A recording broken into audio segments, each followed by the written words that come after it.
ക്ലാസ്സിലേക്ക് എല്ലാവർക്കും സ്വാഗതം. ക്വസ്റ്റ്യൻ: ആൻറ്റിമണി എന്ന മൂലകത്തിൻ്റെ പ്രതീകം എന്താണ്? The simple of the element antimony is what എന്നുള്ളതാണ് ചോദ്യം. നമുക്കറിയാം Ag എന്ന് പറയുന്നത് അറ്റോമിക് നമ്പർ 47 ആയി വരുന്ന ഏതാണ്? അർജൻറ്റം ആണ്. അർജൻറ്റം എന്ന ലാറ്റിൻ വേർഡിൽ നിന്നാണ് Ag. അപ്പോൾ ഡിഫറെൻറ്റ് സിമ്പിളാണ്. സിൽവർ ആണ് നമ്മുടെ മെറ്റൽ, പക്ഷേ സിമ്പിൾ Ag ആണ് അർജൻറ്റം എന്നുള്ള വാക്കിൽ നിന്നാണ് വരുന്നത്. Next argon. ആർഗൺ എന്ന് പറയുമ്പോൾ ഏതാണ്? ഇറ്റ് ഈസ് 18th 18ാമത്തെ അറ്റോമിക് നമ്പർ ആയിട്ടുള്ള എലമെൻ്റ് ആണ് ആർഗൺ. മാത്രമല്ല ആർഗൺ 18ാമത്തെ ഗ്രൂപ്പിൽ ആണ് ആർഗൺ കിടക്കുന്നത് നമുക്കറിയാം. അറ്റോമിക് ടേബിളിനെ നമുക്കറിയാം ഇങ്ങനെ 7 പീരിയഡ് ഉണ്ട് അല്ലേ? 7 periods are there for atomic table. And how many groups are there? ഇങ്ങനത്തെ എത്ര ഗ്രൂപ്പുകളുണ്ട്? ഇങ്ങനത്തെ ഗ്രൂപ്പുകൾ 18 ഗ്രൂപ്പുകളുണ്ട്. ഇങ്ങനെ 18, മൊത്തം 18 ഗ്രൂപ്പുകൾ. അപ്പോൾ 18ാമത്തെ ഗ്രൂപ്പിലാണ് 18ാമത്തെ ഇലമെൻ്റ് ആയിട്ട് കിടക്കുന്ന ഇനറ്റ് ഗ്യാസ് ആണ് ഏത്? ആർഗൺ എന്ന് പറയുന്നത്. മൊത്തം ബ്ലോക്കുകൾ എത്ര ഉണ്ട്? SPDF 4 ബ്ലോക്കുകളാണ്. അറ്റോമിക് ടേബിൾ, അതായത് ആവർത്തന പട്ടിക കണ്ടുപിടിച്ചത് നമുക്ക് ദിമിത്രി മെൻഡലിയേഫ് ആണ്. പുതിയ പട്ടിക കണ്ടുപിടിച്ചത് മോസ്ലിയാണ് എന്നുള്ള വിവരങ്ങളൊക്കെ നമുക്കറിയാം. മൂന്നാമത് SB ആണ് നമ്മുടെ സ്റ്റിബിയം എന്നുള്ള വാക്കിൽ നിന്നുണ്ടാവുന്നത്. സ്റ്റിബിയം 51ാമത്തെ മൂലകമായിട്ട് SB കിടക്കുന്നു. SB ആണ് നമ്മളുടെ ഏത് മെറ്റൽ എന്ന് പറയുന്നത്? ആൻറ്റിമണി എന്ന് പറയുന്നത്. That is SB is the answer. അടുത്ത SN ആണ് 51ാമത്തെ എലമെൻ്റ് ആയിട്ട് വരുന്ന SN. സ്റ്റാനം എന്ന വാക്കിൽ നിന്നാണ് ഇത് മെറ്റൽ നമ്മളുടെ ഏതാണ്? ടിന്നാണ്. അപ്പോൾ ഇതിവിടെ കുറച്ച് റയർ നെയിമായിട്ട് വരുന്ന എലമെൻറ്റിനെയാണ് നമ്മൾ ഈ ചാപ്റ്റർ ഈ ഭാഗത്തിൽ നമ്മളിന്ന് പഠിച്ചു വെക്കേണ്ടത്. അതിൽ ഒന്നാമത്തെ ഒരാളെ നമുക്ക് പരിചയപ്പെടാം. അതാണ് 11ാമത്തെ ആളായിട്ട് വരുന്ന ആര്? സോഡിയം. സോഡിയം നാട്രിയം എന്ന വേർഡിൽ നിന്നാണ് ഇതുണ്ടാകുന്നത്. പിന്നെ അടുത്ത് വരുന്നത് 19ാമത്തെ എലമെൻ്റ് ആയിട്ടുള്ള പൊട്ടാസ്യം. പൊട്ടാസ്യം എന്നുള്ള വേർഡ് ഉണ്ടാക്കുന്ന കാലിയം എന്ന വാക്കിൽ നിന്നാണ് പൊട്ടാസ്യം എന്നുള്ള വേർഡ് ഉണ്ടാക്കുന്നത്. ഇത് രണ്ടും നമ്മളോട് എപ്പോഴും പറയാറ് സോഫ്റ്റ് മെറ്റൽസ് ആണ്, ഹൈലി റിയാക്റ്റീവ് ആണ്, വായുവുമായിട്ട് പെട്ടെന്ന് പ്രവർത്തിക്കുന്നതിനാൽ ഇവ രണ്ടും എപ്പോഴും മണ്ണെണ്ണയിലാണ് സൂക്ഷിക്കുന്നത് എന്നുള്ള ഒരു വിവരം നമ്മൾ പഠിച്ചു വെക്കണം. അടുത്തത് 26 ആയിട്ടുള്ള എലമെൻ്റ് ആണ്. 26 ആയിട്ട് എലമെൻറ്റ് അയേൺ ആണ്. അയേണിൻ്റെ സിമ്പിൾ I എന്നല്ല, നമ്മളെന്താ ഉപയോഗിക്കുക? Fe എന്നാണ്. ഫെറം എന്ന വാക്കിൽ നിന്നാണ് അതുണ്ടാകുന്നത്. നെക്സ്റ്റ് 29 ആയിട്ടുള്ള എലമെൻ്റ് ആണ് കുപ്രിയം എന്നുള്ള വാക്കിൽ നിന്നുണ്ടാക്കിയ കോപ്പർ എന്നുള്ള എലമെൻ്റ് ആണ്. നെക്സ്റ്റ് 47 നമ്മളിവിടെ പറഞ്ഞു കഴിഞ്ഞു. 47 അർജൻറ്റൈൻ, അതായത് സിൽവർ. നെക്സ്റ്റ് 50 നമ്മളിവിടെ പറഞ്ഞു കഴിഞ്ഞു. ഇറ്റ് ഈസ് ടിന്നാണ് അഥവാ സ്റ്റാനം. നെക്സ്റ്റ് നമ്മൾ പറയുന്നത് 51 നമ്മൾ പറഞ്ഞു കഴിഞ്ഞു. നമ്മൾ ആൻറ്റിമണിയാണ്. ദറ്റ് ഈസ് സ്റ്റിബിയം എന്നുള്ള വാക്ക് നിന്നുണ്ട്. നെക്സ്റ്റ് 74 എന്ന് പറഞ്ഞാൽ സിൽവർ. 47 ആയിരുന്നു. 47 ഓർത്തിരിക്കൽ വഴി ഇന്ത്യ സ്വതന്ത്രമായത് വെള്ളിയാഴ്ചയാണ്. അപ്പോൾ ആ വെള്ളിയും 47ൻ്റെ വെള്ളിയും കൂടി കണക്ട് ചെയ്താൽ മതി. ആ 47 തിരിച്ചിട്ടാലാണ് ഏത് വരുന്നത്? That is tungsten. അതായത് സിമ്പിളിൻ്റെ എക്സ്പ്ലനേഷൻ വോൾഫ്രം എന്നാണ്. ടങ്സ്റ്റൺ 74 വൈദ്യുത ബൾബിൻ്റെ ഇൻകാൻഡസെൻ്റ് ലാമ്പിൻ്റെ ഫിലമെൻ്റ് ആയിട്ട് ഉപയോഗിക്കുന്നതാണ് ഈ ടങ്സ്റ്റൺ എന്ന് പറയുന്ന മെറ്റൽ. നെക്സ്റ്റ് 74 കഴിഞ്ഞാൽ 79 നമുക്ക് വളരെ ഫെമിലിയർ ആയിട്ടുള്ള ഒരു മെറ്റലാണ്. It is gold. എന്നാൽ സിമ്പിൾ എന്താണ്? AU ആണ്. AU ഓറം എന്നുള്ള വാക്കിൽ നിന്നാണ് അതുണ്ടാകുന്നത്. നെക്സ്റ്റ് അടുത്ത മെറ്റൽ പഠിച്ചിരിക്കേണ്ടത് 80 ആയിട്ടുള്ള മെർക്കുറിൻ്റെ സിമ്പിൾ നമുക്കറിയാം ഡിഫറെൻ്റ് ആണ്. HG ആണ്. ഹൈഡ്രാഗിറം എന്നുള്ള വാക്കിൽ നിന്നാണ് അത് ഉണ്ടാകുന്നത്. നെക്സ്റ്റ് 81 നമ്മൾ പഠിച്ചിരിക്കേണ്ട മെറ്റലാണ്. ഇറ്റ് ഈസ് പ്ലംബം എന്ന വാക്കിൽ നിന്നുണ്ടാകുന്ന PB ആണ്. PB ഇറ്റ് ഈസ് ലെഡ് ആണ്. ലെഡ് ഉണ്ടാകുന്ന വേർഡ് നമ്മൾ പ്ലംബം എന്നുള്ള വേർഡാണ്. പ്ലംബിസം എന്നുള്ള അസുഖം കേട്ടിട്ടുണ്ടായിരിക്കും. ലെഡിൻ്റെ നമ്മുടെ അടിഞ്ഞു കൂടിയിട്ട് മനുഷ്യ ശരീരത്തിൽ ഉണ്ടാകാൻ സാധ്യതയുള്ള ഒരു അസുഖത്തിൻ്റെ പേരാണ് പ്ലംബിസം. അപ്പോൾ ഇത്രയും ഡിഫറെൻറ്റ് നെയിംസ് നമ്മൾ ഈ ഭാഗത്ത് നമ്മളൊന്ന് പഠിച്ചു വെക്കണം. സംയുക്തം ഏത് എന്നുള്ള അടുത്തൊരു സിമ്പിളായ ക്വസ്റ്റ്യൻ ആണ്. നമ്മളത് വളരെ ഡിസ്കസ് ചെയ്യേണ്ട ആവശ്യമില്ല തോന്നുന്നു. That is carbon, nitrogen, chlorine. അമോണിയയാണ് ഏത്? സംയുക്തം. ഒക്കെ അറിയാം NH3 നൈട്രജനും ഹൈഡ്രജൻ്റെ കോമ്പൗണ്ട് ആണ് എന്ത് പറയുന്നത്? അമോണിയം എന്ന് പറയുന്നത്. നെക്സ്റ്റ് അടുത്ത ക്വസ്റ്റ്യൻ C2H12O11 എന്ന ഈ തന്മാത്രാവാക്യമുള്ള പഞ്ചസാരയുടെ 2 തന്മാത്രകളിലുള്ള ഓക്സിജൻ ആറ്റങ്ങളുടെ എണ്ണം. വളരെ സിമ്പിളായിട്ടുള്ള ഒരു ക്വസ്റ്റ്യൻ ആണിത്. നമ്മളത് 2 ആറ്റങ്ങളിൽ നമുക്കറിയാൻ ഇവിടെ ഒരു ആറ്റത്തിൽ എത്രയാണ്? ഒരു ആറ്റത്തിൽ ഓക്സിജൻ 11 ആണുള്ളത്. ഒരു തന്മാത്രയിലുള്ളത്. അപ്പോൾ 2 തന്മാത്രയിൽ വരുന്നതോടുകൂടി ഓക്സിജൻ ആറ്റങ്ങളുടെ എണ്ണം 2 മാറും. That is equal to 22 is the answer. വളരെ സിമ്പിൾ ഒരു ക്വസ്റ്റ്യൻ ആണ്. ചോദ്യം: താഴെ കൊടുത്തിരിക്കുന്നവയിൽ നിന്നും തെറ്റായ പ്രസ്താവന കണ്ടെത്തുക. Wrong statement you want to find from the options. ഒരു മൂലകത്തിൻ്റെ എല്ലാ ആറ്റങ്ങളും ഒരേ ഗുണങ്ങൾ കാണിക്കുന്നു. അത് ശരിയായ ഒരു പ്രസ്താവനയാണ്. മൂലകങ്ങൾ ശുദ്ധ പദാർത്ഥങ്ങളാണ്. ഇതും ശരിയായിട്ടുള്ള പ്രസ്താവനയാണ്. ഹൈഡ്രജൻ ഒരു ഏകാറ്റോമിക തന്മാത്രയാണ്.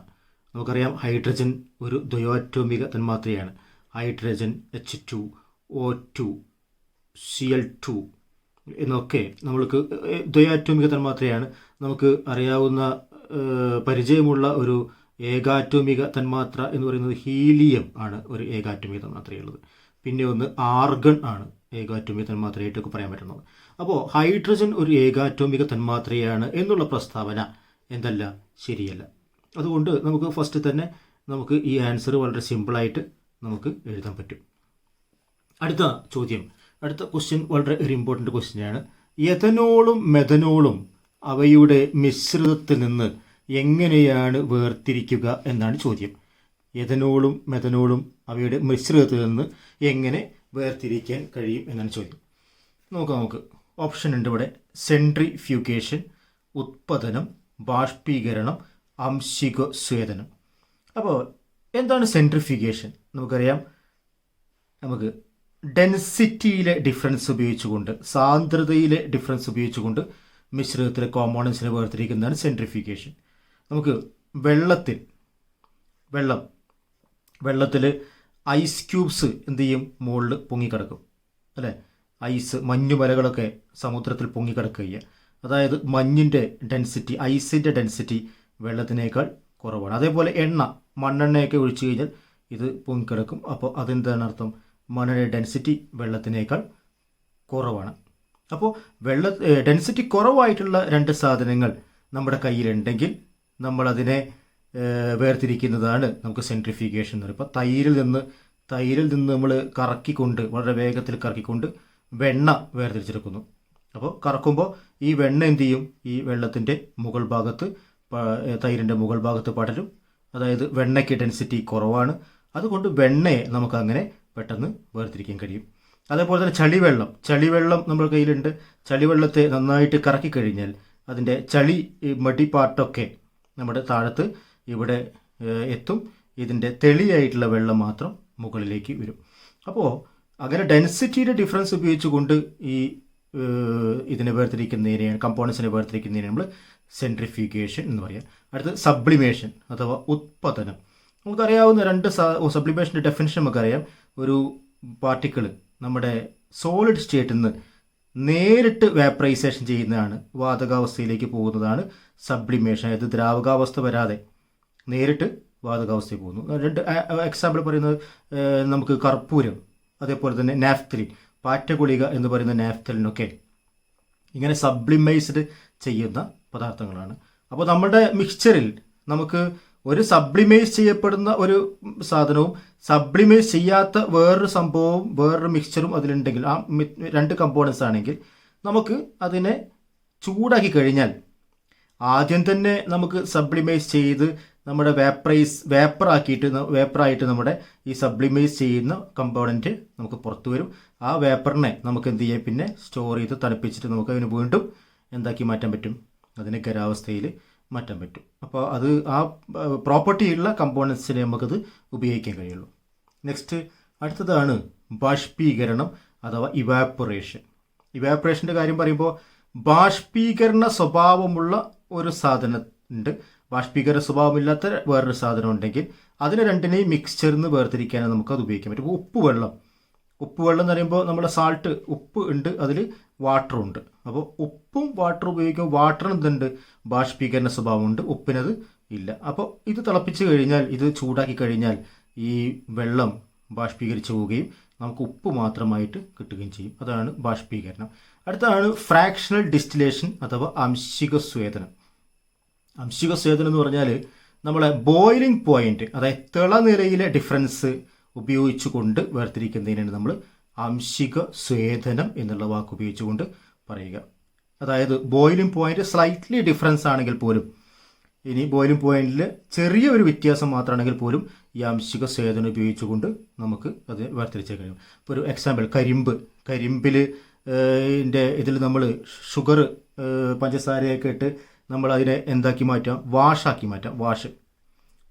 വാഷിൽ എന്തുണ്ടായിരിക്കും, വാട്ടർ ഉണ്ടായിരിക്കും, എഥനോൾ ഉണ്ടായിരിക്കും, അതിലൊക്കെ ഈ മൊത്തം ഒരു മിക്സ്ചറായി മാറി. അപ്പോൾ ഇതൊന്നാണ് നമുക്ക് എഥനോൾ ഉണ്ടാക്കേണ്ടത്. എഥനോൾ ഉണ്ടാക്കണമെങ്കിൽ എന്ത് ചെയ്യുന്നു, നമ്മൾ ഇത് അടിയിൽ നമ്മൾ ചൂടാക്കുന്നു. അടിയിൽ ചൂടാക്കുമ്പോൾ ആദ്യം തിളച്ച് പൊന്തുന്നത് ഇതിൽ തിളനില കുറവുള്ള കമ്പോണൻ്റ് ആയിരിക്കും, അത് എഥനോളാണ്.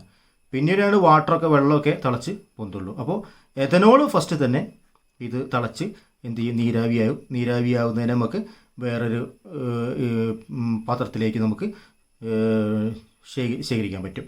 അപ്പോൾ ഇതാണ് ആംശിക സ്വേദനം എന്ന് പറയുന്നത്.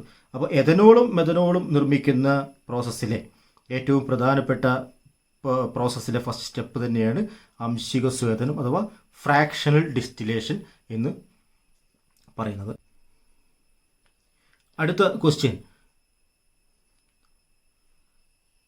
അടുത്ത ചോദ്യം, നിറത്തിൽ നിന്നും നാമം ലഭിച്ച മൂലകം ഏത് എന്നാണ്. നിറത്തിൽ നിന്ന് നാമം ലഭിച്ച മൂലകത്തിൽ നമ്മൾക്കിവിടെ പറയുന്നത് ഒന്ന് പൊളോണിയമാണ്. പൊളോണിയം നമുക്കറിയാം, പോളണ്ട് എന്ന രാഷ്ട്രത്തിൻ്റെ ഓർമ്മയ്ക്കുള്ള അതിൻ്റെ പേരിൽ നിന്നാണ് പൊളോണിയം എന്നത്. അമേരിക്ക ഉണ്ട്, ഫ്രാൻസ് ഉണ്ട്, അങ്ങനെ കുറേ മൂലകങ്ങളുണ്ട്. ക്യൂറി നമുക്കറിയാം, ഒരു വ്യക്തിയുടെ പേരാണ്. നമ്മളെ സംഭവം ഇഷ്ടംപോലെ നൽകിയ മാഡം ക്യൂറി, മേരി ക്യൂറി, ആ വ്യക്തികളുടെ പേരിൻ്റെ ഓർമ്മയ്ക്കാണ് ക്യൂറിയം എന്നുള്ള പേര്. നെപ്റ്റ്യൂണിയം നമുക്കറിയാം, നെപ്റ്റ്യൂൺ ആൻഡ് പ്ലൂട്ടോണിയം, ടൈറ്റാനിയം, ഇതൊക്കെ സോളാർ സിസ്റ്റവുമായി ബന്ധപ്പെട്ടുള്ള മെറ്റൽ എലമെൻസുകളാണ്. ക്രോമിയം നമുക്കറിയാം, ക്രോമറ്റോഗ്രാഫി എന്ന് പറഞ്ഞാൽ വർണ്ണങ്ങളെ പറ്റിയുള്ള പഠനമാണ് ക്രോമറ്റോഗ്രാഫി. വിവിധ തരത്തിലുള്ള വർണ്ണങ്ങളെ പറ്റി പഠിക്കുന്നതിനാണ് നമ്മൾ ക്രോമറ്റോഗ്രാഫി എന്ന് പറയുന്നത്. അപ്പോൾ ക്രോമ എന്നുള്ള വാക്കിൻ്റെ ലാറ്റിൻ വേർഡിൻ്റെ മീനിങ് തന്നെ എന്താണ്, വർണ്ണം എന്നാണ്. അപ്പോൾ നിറം എന്നുള്ള വാക്ക് ഇവിടെ വരുന്നത് ക്രോമിയത്തിലാണ്. അടുത്തത് നെക്സ്റ്റ് ഒരു ഇമ്പോർട്ടൻ്റ് ചോദ്യമാണ്, നമ്മൾ ഡിസ്കസ് ചെയ്യേണ്ട ഒരു ചോദ്യം തന്നെയാണ്. സിങ്ക് തരികൾ ഹൈഡ്രോക്ലോറിക് ആസിഡിൽ ലയിപ്പിച്ചാലുണ്ടാകുന്ന വാതകം ഏത് എന്നാണ് ചോദ്യം. സിങ്ക് തരികൾ ഹൈഡ്രോക്ലോറിക് ആസിഡിൽ ലയിപ്പിച്ചാൽ ഏത് വാതകമാണ് ഉണ്ടാകുന്നത്? നമുക്കറിയാം, നമുക്ക് മെറ്റലാണ്. സിങ്ക് മെറ്റലാവുന്നതോടുകൂടി സിങ്ക് എന്തായി, ഇലക്ട്രോപോസിറ്റീവാണ്. ക്രിയാശേഷി കൂടുതലാണ് ആരേക്കാൾ, ഹൈഡ്രജനേക്കാൾ കൂടുതലാണ്. ക്രിയാശേഷി കൂടിയ മെറ്റലാണ് സിങ്ക്. അപ്പോൾ ഹൈഡ്രജനും എന്താണ്, മെറ്റൽ വർഗത്തിൽ പെടുന്നു. നമ്മൾ അതിനങ്ങനെ കണക്കാക്കുന്നു. ഹൈഡ്രജൻ ഹൈലി റിയാക്റ്റീവ് അല്ല, നമ്മുടെ ക്രിയാശേഷി കുറവാണ് സിങ്കിനെ അപേക്ഷിച്ച് നോക്കുമ്പോൾ. പിന്നെ Cl ആണ് ഹൈഡ്രോക്ലോറിക് ആസിഡ്. ക്ലോറിൻ എന്താണ്, ഇലക്ട്രോ നെഗറ്റീവാണ്. അപ്പോൾ ഈ ക്രിയാശേഷി കൂടിയ സിങ്ക് ഈ കമ്പോണന്റിലേക്ക് വരുന്നതോടുകൂടി നമുക്കറിയാം, ശക്തി കൂടിയ ആൾ ഇതിലെ ശക്തി കുറഞ്ഞ അതേ വർഗത്തിൽപ്പെട്ട ആളെ ഇവിടുന്ന് പുറത്താക്കും. അതായത് പോസിറ്റീവ് വന്നാൽ ഈ പോസിറ്റീവ് ഇവിടുന്ന് പോകണം. അപ്പോൾ ഈ പോസിറ്റീവ് ഇവിടുന്ന് സ്വതന്ത്രനായിട്ട് പുറത്തേക്ക് പോകും. സിങ്ക് ക്ലോറൈഡ് ഇവിടെ ഉണ്ടാവും, ഹൈഡ്രജൻ സ്വതന്ത്രമായിട്ട് പുറത്തേക്ക് പോകും. അപ്പോൾ ഇവിടെ ലഭിക്കുന്ന വാതകം ഏതാണ്, ഹൈഡ്രജൻ എന്നുള്ള വാതകം ഇവിടെ എടുക്കുക. നേരെ മറിച്ച് ഇതിലേക്ക് നമ്മൾ സിങ്കിന് പകരം ഫ്ലൂറിനാണ് വരുന്നതിരിക്കുക. ഫ്ലൂറിൻ ഇലക്ട്രോ നെഗറ്റീവാണ്, പ്ലസ് H ഇവിടെ പോസിറ്റീവ് ഉണ്ട്, ഇവിടെ Cl മൈനസ് ഉണ്ട്.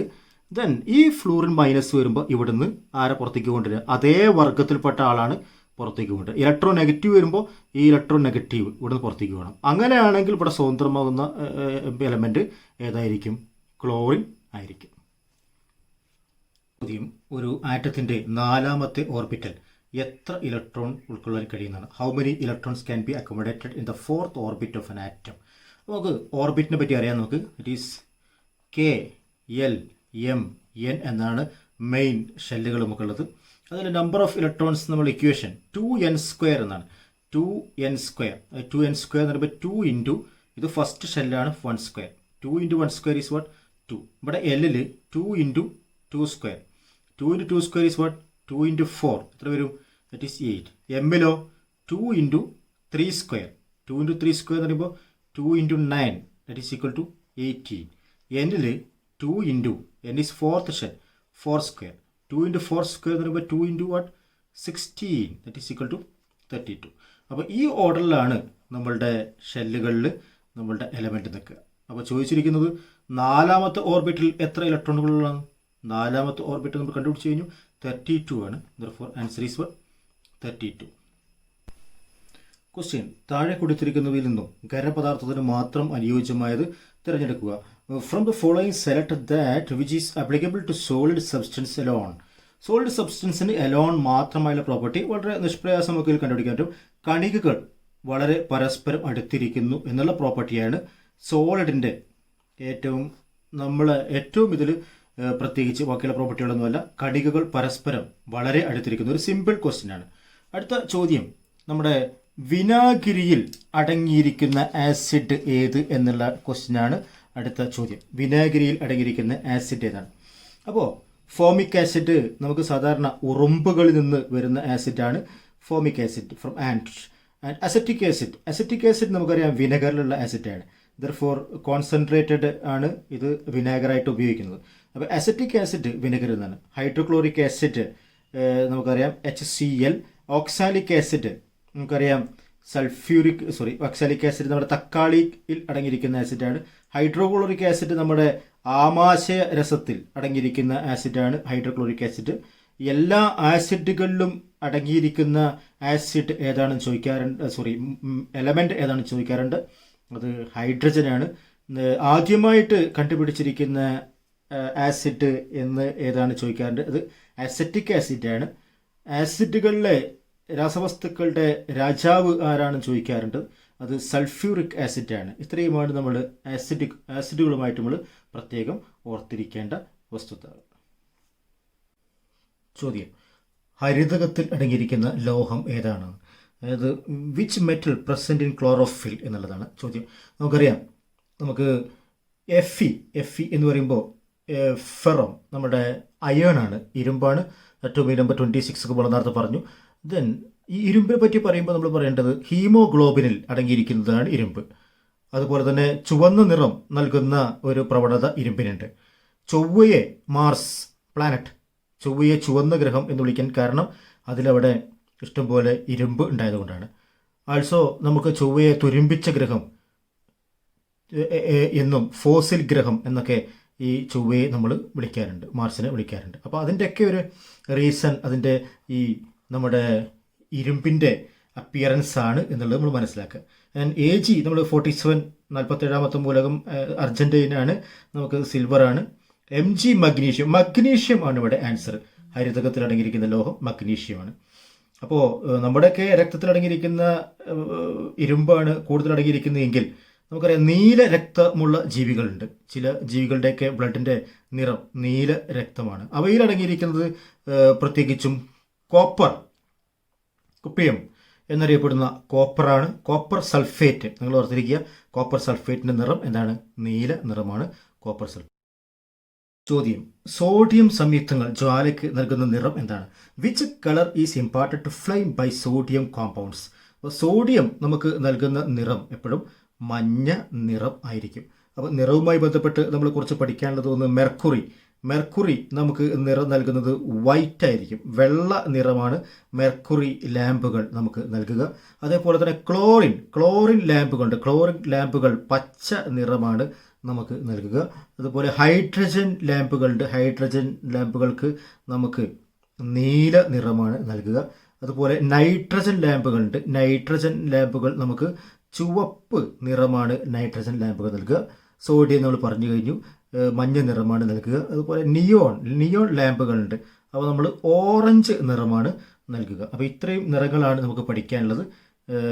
നമ്മൾ നേരത്തെ ഡിസ്കസ് ചെയ്തൊരു ക്വസ്റ്റ്യനും നിറങ്ങളുമായി ബന്ധപ്പെട്ടൊരു ചോദ്യമാണ്. പിന്നെ അതിൻ്റെ മുമ്പേ നമ്മൾ ഡിസ്കസ് ചെയ്ത ക്രോമിയം എന്നുള്ള ക്വസ്റ്റ്യനും നിറങ്ങളുമായി ബന്ധപ്പെട്ട ചോദ്യമാണ്. അപ്പം നിറങ്ങളുമായിട്ട് ബന്ധപ്പെട്ട കുറച്ച് ചോദ്യങ്ങൾ അവിടെ റിപ്പീറ്റ് ചെയ്ത് വരുന്നുണ്ട്. നെക്സ്റ്റ് അടുത്ത് താഴെ കൊടുത്തിരിക്കുന്നവയിൽ ഏതാണ് ഐസോബാറുകൾ എന്നാണ് ചോദ്യം. അപ്പോൾ ഐസോബാറിനെ പറ്റിയിട്ട് നമുക്കറിയാം. Which of the following is isobars എന്നറിയാം. നമുക്ക് ഐസോടോപ്പും ഐസോബാറും ഉണ്ട്. ഐസോടോപ്പ് എന്ന് പറയുന്ന ഒരേ അറ്റോമിക number and different mass number. അപ്പോൾ ഇത് ഐസോടോപ്പാണ്, ഐസോബാർ അല്ല. ഇവിടെ അറ്റോമിക് നമ്പറും അറ്റോമിക് മാസ് നമ്പർ ഡിഫറൻസ് ആണ്. ഇത് ഐസോടോപ്പോ ഐസോബാറോ അല്ല. എന്നാൽ ലാസ്റ്റ് വൺ നമുക്കറിയാം, ഇത് സെയിം മാസ് നമ്പറാണ് ബട്ട് ഡിഫറെൻറ്റ് അറ്റോമിക് നമ്പറാണ്. അതായത് ഇതാണ് ഐസോബാറുകൾ എന്ന് പറയുന്നത്. അപ്പോൾ ഐസോടോപ്പും ഐസോബാറും തമ്മിലുള്ള വേറൊരു സെയിം ഡിഫറൻസ്, ഐസോടോപ്പ് എന്ന് പറഞ്ഞാൽ സെയിം എലമെൻ്റ് ആയിരിക്കും. കാർബൺ ആണെങ്കിൽ ഇവിടെ കാർബൺ തന്നെ അല്ലേ. പക്ഷേ ഇവിടെ ഇത് ആർഗൺ ആണ്, ഇതേതാണ് പൊട്ടാസ്യം.